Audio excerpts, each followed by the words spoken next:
And welcome back to Who Would Win. Today's Who Would Win comes from Diamond Sand Gold. I think that was the name. And I'm just actually getting some information on there because I need to know if this fight actually happened. I actually didn't check this previously. But yeah, you gave me the suggestion, if I got the right person down, who would win in a fight, the Sentry or Silver Surfer? So this is a fight that actually could happen because these two exist in the same. They're both Marvel characters. Come on, give me the damn. My computer's acting up again. Darn it. Okay, so let's go Silver Surfer, huh? I can't even Silver Surfer. Okay, Sentry Silver Surfer. There we go. Did these two ever fight? Okay, well, I'm just being sure before I actually give a legitimate answer here. It's the Silver Surfer who was looking like oil. No, these two actually apparently have never fought, to the best of my knowledge here. Good. Okay, sweet. So Sentry, a lot of people goes like, I actually had people says, why do people keep saying he's Marvel Superman? He's not Marvel Superman.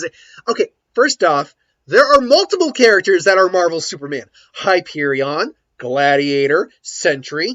Let us be very clear. Marvel Superman doesn't mean the kid had to have the same backstory, came from a planet, blah, blah, blah, blah, blah. That's not what it means. It means that they are a overly powered character with somewhat of a moral standard in some way that wears a cape and flies around in a suit and has a power set very similar, if not the exact same, to Superman's.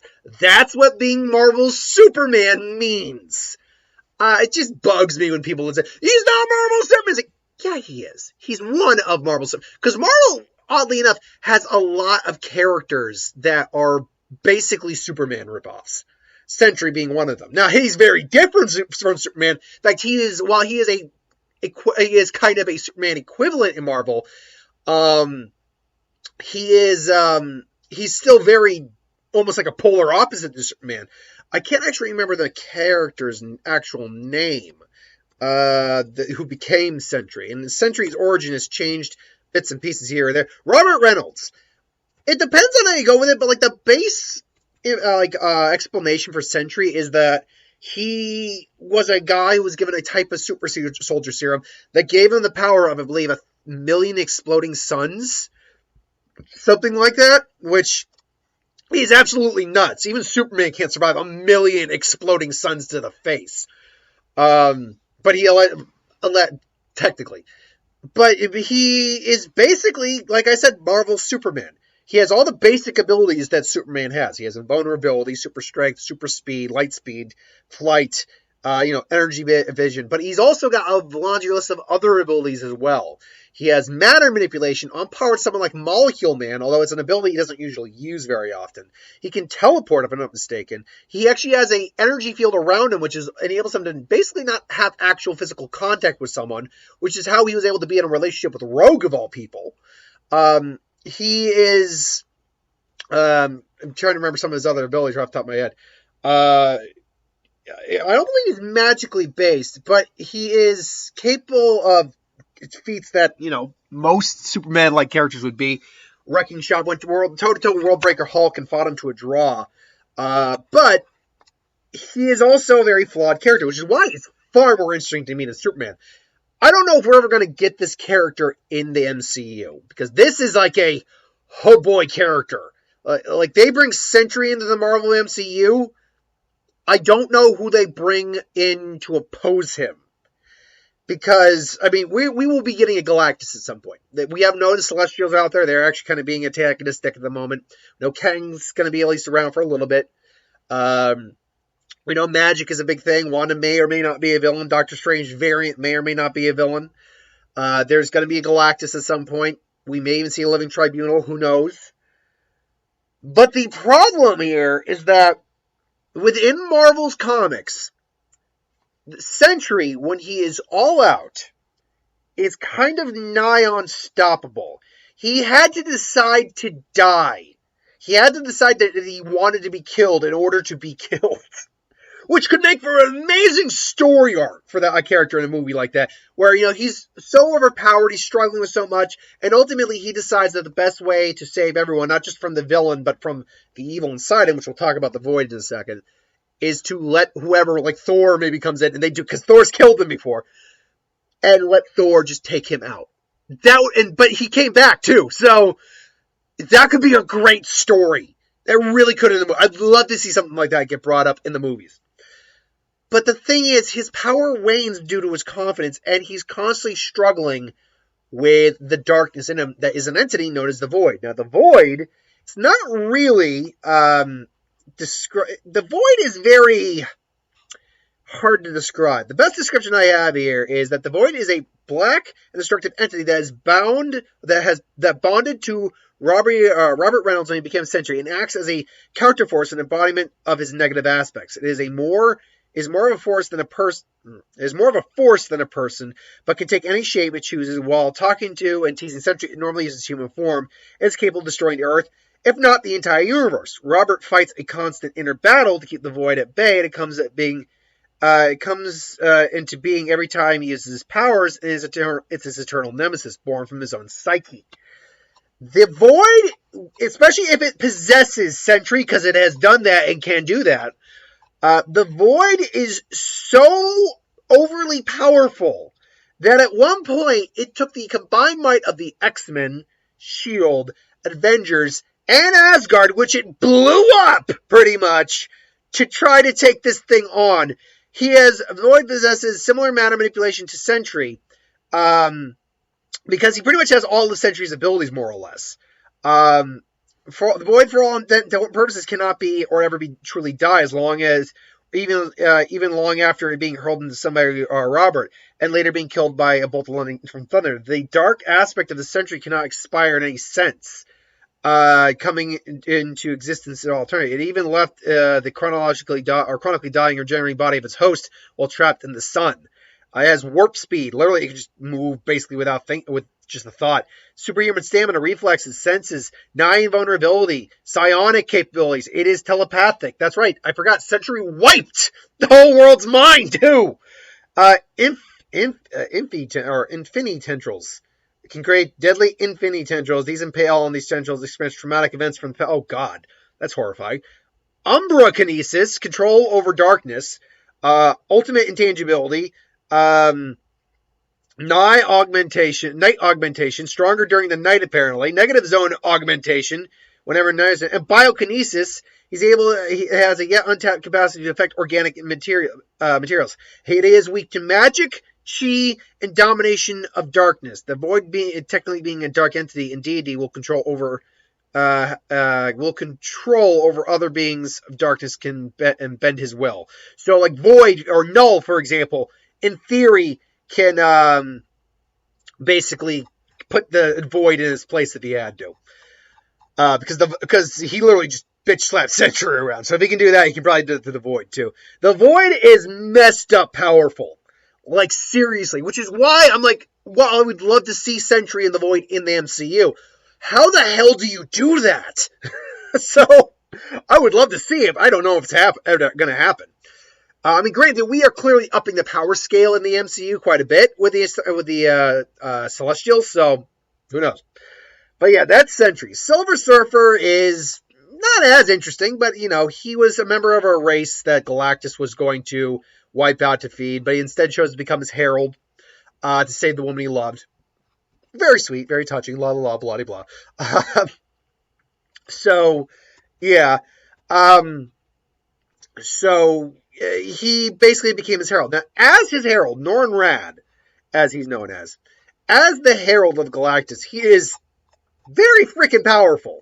Any herald of Galactus is not to be trifled with, because basically the current Silver Surfer is one of the most powerful beings in the universe and the most powerful of the heralds. He was deemed to be an Alpha Plus by the Gladorian Space Knight Icon. Sorry. Potentially universal threat by the Nova Corps. He has the power Cosmic, which allows him to do pretty much cosmic energy shit. He can casually basically blow up planets and even stars. He can survive in a black hole, no problem. Energy absorption and manipulation. Matter manipulation. Superhuman strength and vulnerability. Soul manipulation and resistance to having his soul manipulated. Godlike stamina, flight speed, cosmic self flight. Oh, it can fly without his cosmic surfboard, projecting cosmic energy through his hands. Okay, fun. Cosmic awareness, cosmic self-sustenance, immortality. Basically, he's basically virtually immortal, although he's not immortal in the sense he can't die. He's immortal in the sense that he doesn't age. Size manipulation, intangibility, astral projection, telekinesis, elemental manipulation for pretty much all of them, pyrokinesis, aerokinesis, hydrokinesis, cryokinesis, chlorokinesis, photokinesis, chromatokinesis, can change the color of objects and people. Okay, you can control color. That's your gravikinesis. Basically, actually control the gravitational weight of things. And atomikinesis, control weather. Abilities as Norman Rad, he was a scientist. He doesn't have any real clear-cut weakness. Whereas the Sentry does at least have mental, issues. So it's difficult to say, ultimately. And I glossed over Silver Surfer a little bit. Let's go into a little bit more detail on some of this here. And by employing vastly channel abilities and adding and combining others to a solar system without overloading himself, presumably still accounting for a solar system destruction of power. Silver Surfer has rarely faced against opponents such as Thor and Beta Ray Bill, who destroyed a gigantic star dwarf portal as an extremely high-end feat. Energy absorption and manipulation. Superhuman strength, he can go toe-to-toe with some of the strongest hitters, near invulnerability. Molecular manipulation. Matter manipulation can alter matter by rearranging molecules. He can also change the state of matter and make solids into gases or so forth and so on. So the issue here for me a lot of their powers cancel each other out. Energy manipulation and absorption, they can both do that. Matter manipulation, molecular manipulation, they can both do that. Arguably, one's on a higher scale, but they can both be comparable to each other. Speed, they're both pretty comparable to each other. Invulnerability, they're both comparable to each other. Really, it's a matter of who's going to give out first and who's going to get who's going to go all out. If the Void does not get involved, that's the question. Because if the Void gets involved, my money's on the Silver Surfer. My money's on the Void. Sorry. All day, every day. That's my thoughts on that, easily. Because this is a guy that takes... this guy could literally destroy the universe, no problem. This guy's a threat to individuals like the Phoenix Force. He can't even really truly die. So, Silver Surfer, I don't think alone could take on the Void. He might be able to put up a fight, but is not able to win. But if the Void doesn't get involved and we get Sentry at his strongest, is he capable of beating the Silver Surfer? If the Sentry is able to keep his full power, I will say yes. Because the matter manipulation, molecular manipulation, they're both capable of doing, is it cancels each other out. They're not going to be able to take each other down. At least not in the same way. But if Sentry isn't at his peak, if his confidence is wavering, that is different. That is different. And I will say that because Silver Surfer is someone who's definitely on par with Sentry and could go toe-to-toe with him even at his strongest, I believe that fight would actually probably go to Silver Surfer, because if his powers are waning, that means his strength, speed, stamina, and vulnerability, his molecular manipulation, energy, any of those abilities are not at their full capacity. Whereas Silver Surfer always is. So if Sentry's power wavers, Silver Surfer takes it. If Sentry's power doesn't waver, but the Void does not get involved, Sentry takes it after a long, drawn-out fight. I think that. And then if the Void gets involved, then it's definitely going to be the Void. Then it's going to be Sentry. So that's my thought. I'm going to go Sentry overall in the fight. He is nuts powerful. And again, a character I don't think we'll see anytime soon, if at all, but would love to. So, yeah. And you know what? I don't know what they're going to do for Doctor Strange in the Multiverse of Madness. They might introduce mutants there, but saying the Sentry, for instance, has always been around, but used his abilities to wipe the minds of pretty much everyone, save like maybe Professor Xavier or something like that, of his existence, and maybe other things as well. You could maybe use an argument that maybe he's one of the reasons people haven't discovered mutants yet, but I don't think we're really going to get mutants, at least not in the traditional sense that they've always been around. We've clearly seen that there are some individuals who are enhanced individuals, but none of them seem to be mutants. At least not in the traditional sense we get in the comics. So something tells me that Doctor Strange 2 is going to be leading the path for the mutants to show up, if not having them show up. So anyway, I digress. Thanks for watching. I hope you enjoyed. Like, comment, share, subscribe. Who do you think would win? Let me know. I'll catch you folks on the flip side. I'm just going to record tomorrow's who would win, and I'll be good for today. Later.